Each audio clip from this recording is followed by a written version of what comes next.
Vamos a mirar este capítulo y el próximo capítulo, capítulo 3 y capítulo 4. ¿Qué es lo que tenemos en este capítulo del libro de Blanchard? Lo que tenemos es, por un lado avanzamos con lo que es la composición del Producto Bruto Interno, miramos el lado de la demanda de bienes, estamos mirando el bien en el mercado de bienes, vamos a tratar de identificar justamente esto, ¿no? ¿Cuáles son los determinantes de la demanda de bienes, el nivel de producción de equilibrio cuando miramos exclusivamente este mercado, cómo operan el ahorro y la inversión y cuál es la influencia de la política fiscal sobre estas situaciones de equilibrio en este mercado específico? Pensemos siempre que estamos trabajando de manera agregada, ¿no? Esto es lo que habíamos visto nosotros en la clase pasada.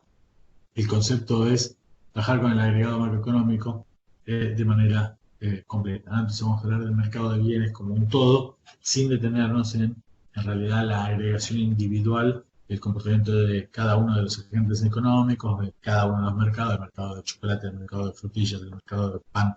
Todo eso nosotros no lo hacemos, sino lo tomamos de manera global a cada una de estas variables. ¿Cómo componemos el Producto Bruto Interno? Decimos, mirá, el Producto Interno Bruto es igual al consumo, a la inversión, al gasto público, a las exportaciones netas, ¿sí? Las exportaciones menos las importaciones, y por último, la inversión en existencia que nosotros tenemos, ¿no? La variación de stocks. Después podemos llegar a ver si son deseadas o indeseadas, pero la inversión en existencia es también un componente en el producto. ¿Qué es lo que tenemos? La demanda de bienes, vamos a definir como Z. La demanda de bienes va a ser igual a qué cosa. Consumo, más inversión, más el gasto, más las exportaciones, menos las importaciones. ¿Sí? Esto es lo que entendemos nosotros como la demanda de bienes. El consumo lo vamos a describir como una función que depende de una variable, principalmente de una variable, y esta variable es el ingreso disponible. Los modelos más simples que nosotros utilizamos, este es el modelo más simplificado de todos, lo que hacemos es suponer que el consumo es igual a un C0, o un consumo autónomo, o un consumo que nosotros tendríamos independientemente de no disponer de un ingreso disponible, porque de alguna manera tenemos que subsistir, más un coeficiente sub 1, que es la propensión a consumir, multiplicado por el ingreso. Aquellos que ya a esta altura cursan estadística, se dan cuenta de que también nosotros podríamos estar haciendo una estimación de esta variable del consumo haciendo estadística, ¿no? Haciendo un modelo de una estimación lineal. Y esa estimación lineal me daría una función que yo pongo con variación en el eje Y, en el eje X, ¿no? En el eje ingreso disponible, pongo a lo largo de la variable independiente, en X, ¿no? Abajo, ponemos el ingreso disponible y ponemos en el eje vertical ponemos el consumo. Y haciendo la estimación mínimos cuadrados tendremos una ordenada al origen, ese C0, ese consumo autónomo, más esta pendiente de la curva de consumo, que a medida que aumenta el ingreso disponible, aumenta el nivel de consumo. Entonces, tomamos como variable independiente el ingreso disponible y como variable dependiente el consumo. ¿Sí? ¿Qué tenemos entonces? Gráficamente, como dijimos esto, ¿no? En un eje ponemos la renta disponible, en el otro ponemos el consumo. La pendiente de esa función de consumo es ese C1, esa propensión a consumir que nosotros tenemos, y de esa manera lo ordenamos. Decimos que el ingreso disponible es igual al ingreso que vos tenés menos los impuestos. ¿Ok? Ese es el ingreso. Diferencia entre la renta y los impuestos. Ponemos los siguientes componentes del Producto Bruto y decimos, ¿qué es lo que vamos a suponer? Primero, un modelo bien simple. Suponemos que la inversión, el gasto y los impuestos son variables exógenas, es decir, son determinadas por fuera del modelo. Son determinadas fuera y son un valor absoluto fijo que no cambia. Entonces suponemos que la inversión la determinará alguien mirando algo y suponemos que es independiente del ingreso disponible en una primera instancia. El gasto público es lo mismo. Bueno, el gasto público lo define la autoridad política, independientemente del valor de la renta, independientemente del ingreso disponible, y suponen estas decisiones que permanecen fijas a pesar de variaciones en el ingreso. Por último, hacemos el mismo supuesto respecto de los impuestos. ¿Cómo lo tenemos esto? En un modelo que al principio lo vamos a poner en economía cerrada, para simplificarnos la vida, y por ende suponemos que exportaciones menos importaciones es cero, o lo que es lo mismo, directamente ni siquiera existe. La determinación de la producción de equilibrio entonces va a estar en donde nosotros tenemos por un lado la demanda agregada, y la condición de equilibrio es que la renta sea igual a la demanda.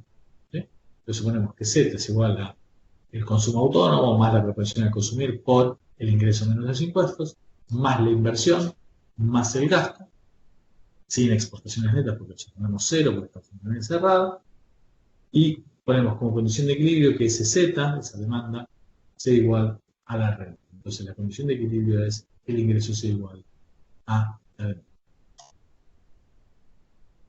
Cuando nosotros hacemos esto, lo que podríamos hacer es empezar a despejar, ¿no? Fíjense, acá nosotros, vuelvo a la diapositiva anterior, tenemos esto, nosotros podríamos tratar de despejar este nivel de renta, ¿no? Este nivel de ingreso. Entonces, fíjense, yo tendría el consumo cero, tendría C1 por I. Entonces hacemos 1 menos C1 por I, que es lo que puse de un lado de la igualdad, y del otro lado me queda el consumo autónomo más el valor independiente de inversión, gasto e impuestos multiplicados por la propensión al consumo. ¿Sí? Esto es lo que tenemos de un lado. Entonces nosotros lo que tenemos es que la renta va a ser igual a este 1 sobre 1 menos C por todo este corchete que nosotros tenemos. Ese multiplicador, ese 1 sobre 1 menos C, es el famoso multiplicador que nosotros tenemos. Este multiplicador lo que nos va a estar dando es, en función del valor del gasto autónomo, es lo que nos va a dar el valor de renta de equilibrio. Y lo vamos a utilizar cuando miremos variaciones en el gasto autónomo. Y vamos a ver que esa variación en el gasto autónomo multiplicada por ese multiplicador nos va a explicar esa variación en la renta. ¿Sí? Entonces vamos a decir que si hay una variación en el gasto autónomo de un peso, ese peso multiplicado por el multiplicador me va a dar el diferencial en la renta. ¿Qué es lo que tenemos? Nosotros tenemos que este gráfico tiene en el eje de abajo, en el eje X, tenemos la renta, ¿no? La renta. Y en el eje Y lo que tenemos es la demanda por un lado y la producción. A lo largo de la recta de 45 grados, lo que nosotros tenemos es que la renta es igual a la producción, es la pendiente de 45 grados. Por el otro lado, lo que tenemos es la función de demanda. Esa función de demanda, nosotros teníamos la función Z, que tenía un gasto autónomo, y ese gasto autónomo, a medida que nosotros incrementábamos la renta, iba a ir incrementando el valor de la renta. Nosotros vamos a tener un equilibrio en el mercado de bienes cuando la demanda sea igual justamente, efectivamente, a la renta. ¿Sí? Y eso es lo que nosotros tenemos. Si por algún motivo tenemos una variación en el gasto autónomo, lo que tenemos es un desplazamiento de esa curva de demanda. Fíjense, acá tenemos la curva de demanda, era el gasto autónomo, y después una pendiente, que nos iba a dar un incremento en la demanda a medida que nosotros teníamos más ingresos. Ahora lo que nosotros tenemos en esto es, por algún motivo, un desplazamiento en el gasto autónomo, un incremento en el gasto, un incremento en cualquier componente del gasto autónomo, que es un desplazamiento vertical de la curva de demanda. Entonces lo que tenemos es, dada una renta inicial, lo que nosotros tenemos es que pasamos de este punto A al punto B. Ahora, ese incremento que nosotros tenemos tiene un efecto multiplicador y una segunda vuelta. ¿Sí? Este incremento que se genera en la demanda va a impactar y va a hacer que vuelva a incrementar el nivel de producción. ¿Para qué? Para recomponer el equilibrio. Y el equilibrio lo vamos a tener entonces en este punto de donde llegamos a A', donde se cruzan nuevamente la demanda agregada y el nivel de producción. En ese equilibrio lo que tenemos es que la renta es igual al nivel de producción. ¿Ok? Esto que nosotros lo vimos y lo acabamos de ver recién mirando a nivel de demanda igual a producción, podríamos mirarlo desde ese lado o lo podríamos mirar buscando los otros componentes. Podríamos agarrar y estar mirando qué es lo que pasa con el nivel de ahorro y qué es lo que pasa con la inversión. Nosotros podemos llegar a estar planteando justamente esto, mirando que la inversión sea igual al ahorro, y eso es lo que da origen a la IS, ¿no? A la curva IS propia del modelo ISLM que nosotros estamos viendo en esta parte de la materia. Lo que tenemos por un lado es que definir cada una de estas cosas, nosotros ya lo tenemos que ir manejando, pero repasamos aquellos elementos de economía que traemos de la economía 1, y estuvieron en el capítulo 2 introductorio, decía, mira, el ahorro es igual a qué cosa, el ingreso disponible menos la que me consumo, ¿no?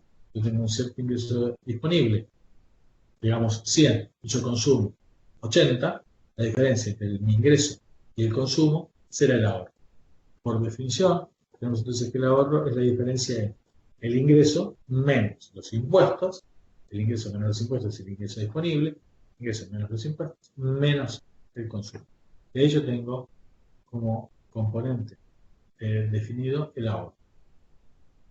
Ahora, esto cuando miramos desde el punto de vista del privado. Ahora, cuando miramos del lado del público, ¿qué es lo que tenemos? Lo que nosotros tenemos es que si el impuesto es exactamente igual al gasto, el ahorro público es cero y no hay ningún problema. Tenemos que el ahorro privado será exactamente igual al ahorro total en la economía. Ahora, lo que podría pasar es que los impuestos sean más grandes, la recaudación impositiva sea más grande que el gasto público.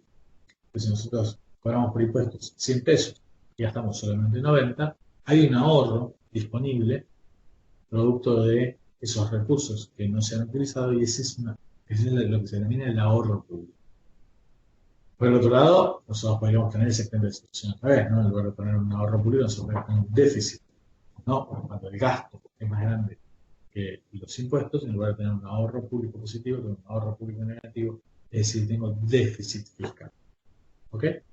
Ahora, si definimos el ahorro mirando toda la economía en conjunto, decimos, mira, el ahorro es igual a qué cosa, al ahorro privado más el ahorro público, ¿no?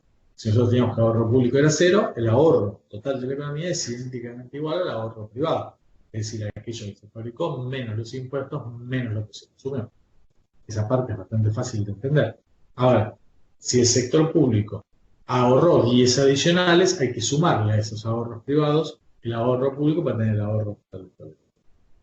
Por el contrario, si nosotros como sector privado ahorramos 100 y el Estado tuvo un déficit de 10, parte de esos 100 que nosotros ahorramos, en realidad se vieron compensados por una pérdida de ahorro por parte del sector público, que en lugar de ahorrar, ha desahorrado. Un déficit fiscal que ha consumido 10 de esos 100 que habíamos ahorrado del sector privado. El ahorro de la economía es entonces la suma del ahorro público más el ahorro privado. Volvemos a usar la ecuación de equilibrio, esa que teníamos antes. Decíamos, mirá, el ingreso tiene que ser igual, como habíamos visto del lado de lo que era la demanda agregada. Entonces, el ingreso es igual al consumo más la inversión más el gasto, ¿no?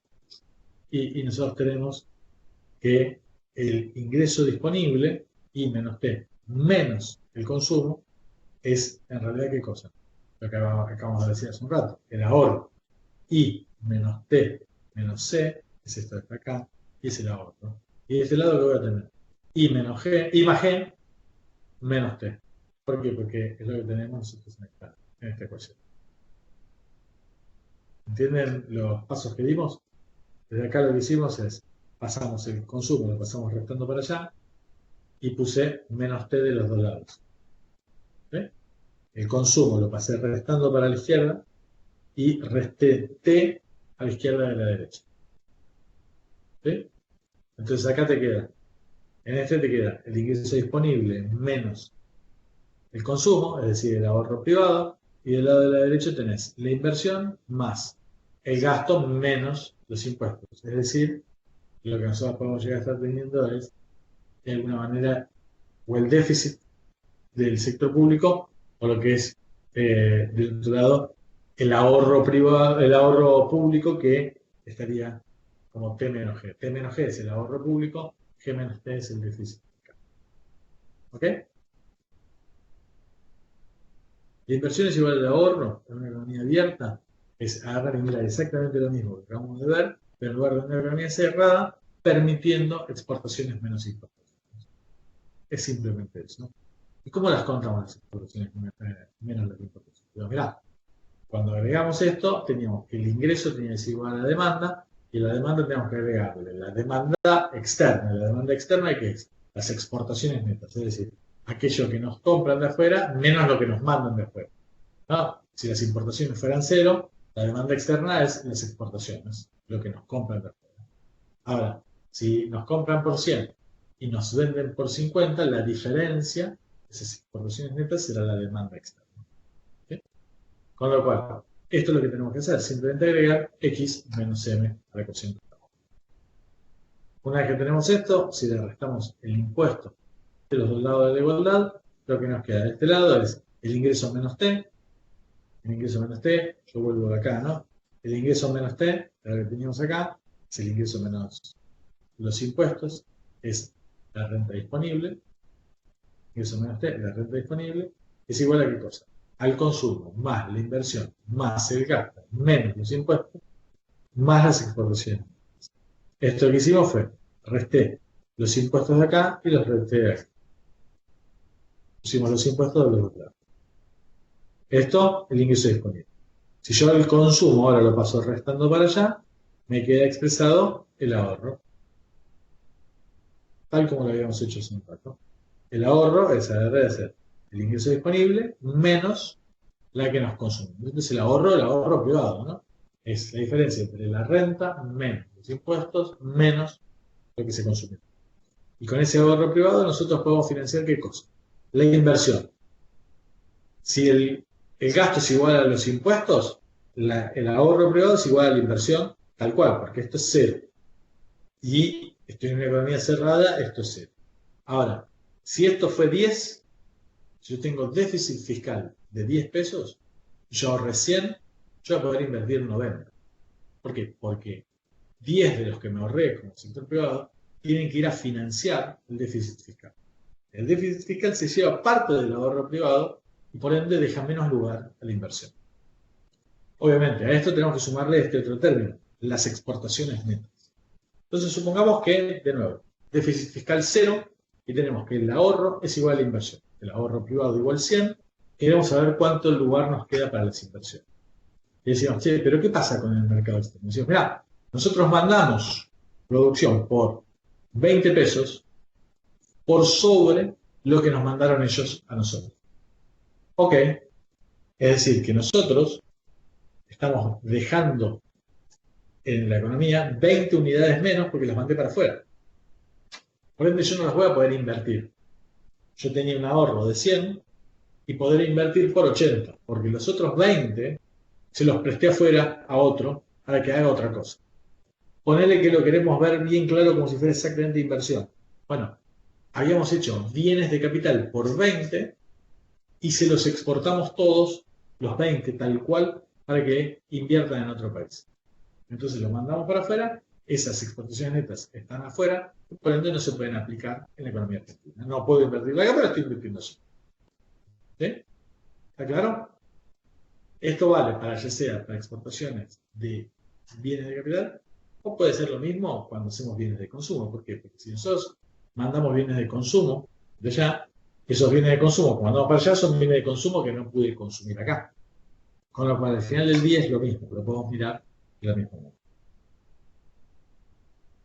Esto nos lleva a lo que se conoce como el modelo de tres brechas, donde lo que nos muestra es el comportamiento, por un lado, del sector privado, por otro lado, del sector público y por otro lado, el sector externo. ¿Sí?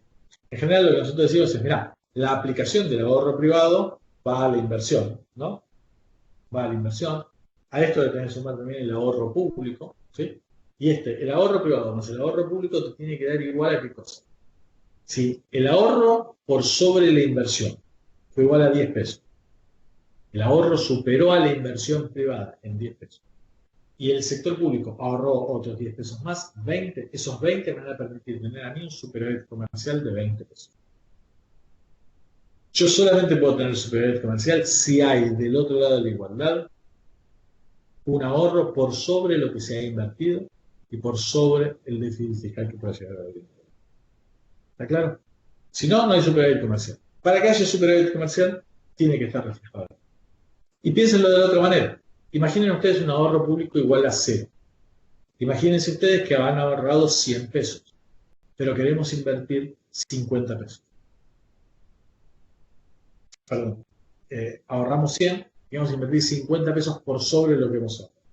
Esos 50 pesos que queremos invertir por sobre los 100 que hemos ahorrado tienen que venir de algún lado. ¿De dónde?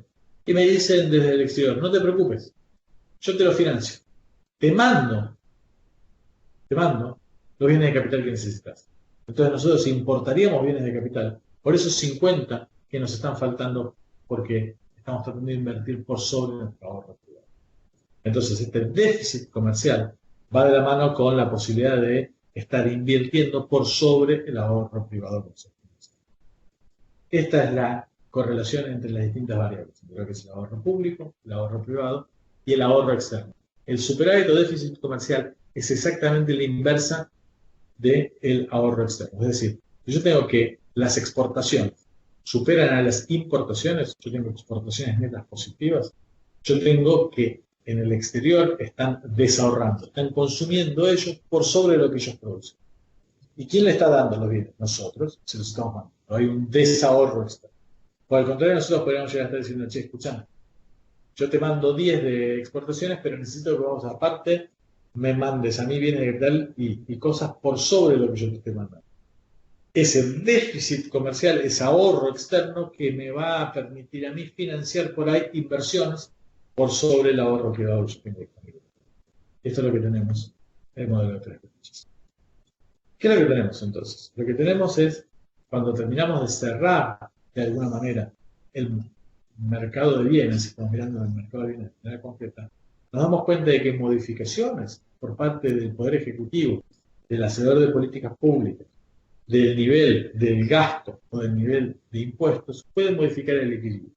¿Por qué? Porque nosotros habíamos estado viendo, voy a ir rápido para acá, que podíamos generar un cambio en el equilibrio haciendo un aumento del gasto autónomo. El aumento del gasto autónomo puede ser un aumento del gasto público, puede ser un aumento exógeno de la inversión, un aumento exógeno en ese consumo autónomo que nosotros teníamos, un aumento en las exportaciones netas si nosotros tuviéramos una economía abierta.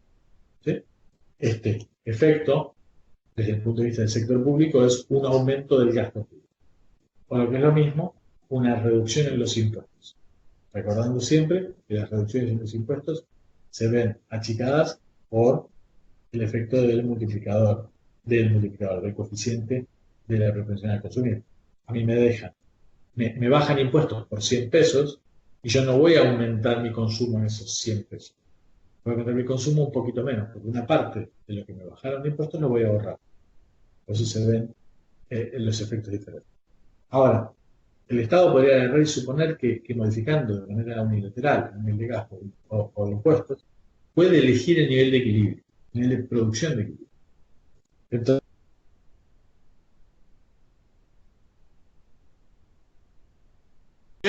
bien, retomamos entonces esta diapositiva. Lo que tenemos es que, fíjense, decisiones por parte del Poder Ejecutivo de modificar el nivel de gasto, el nivel de impuestos, parecerían que le permitirían al hacedor de política decidir unilateralmente e independientemente de lo que quiera hacer la población, cuál es el nivel de producción de equilibrio. ¿Por qué? Porque, volvemos a esta diapositiva, un efecto de un aumento en el gasto autónomo, por ejemplo, lo que puede llegar a ser un aumento en el gasto público o de alguna manera influir en algunas de las otras variables, harían que nosotros tengamos un desplazamiento y por efecto del multiplicador lograr un aumento más que proporcional. Por ende, parecería que lo mismo podríamos hacer bajando los impuestos o modificando la alícuota simplemente de los impuestos.